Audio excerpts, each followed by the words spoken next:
Hey guys, welcome back to the channel. Lock Junkie here. Thank you so much for joining me.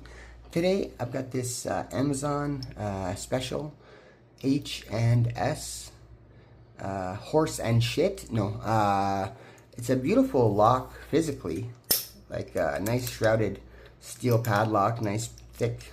I can't even think of words right now.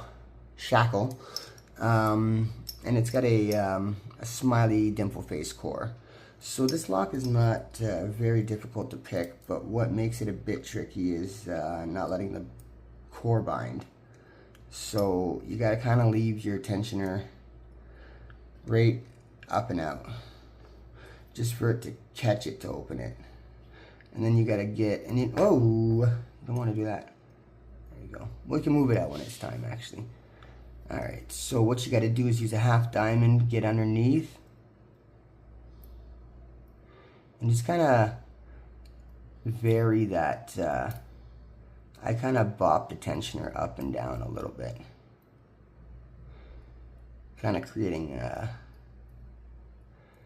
its own little manual counter rotation in a sense.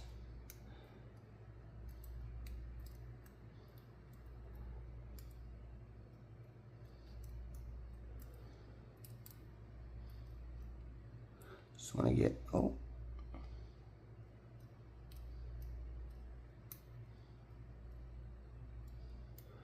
just want to get up and underneath all those pins. There we go. Okay, that's the Amazon special H&S horse and shit. Picked for you guys by the one and only Lock Junkie. That's all I got for you guys. Till next time. Appreciate you guys watching. Like, subscribe, share, comment. I will catch you later. Ciao.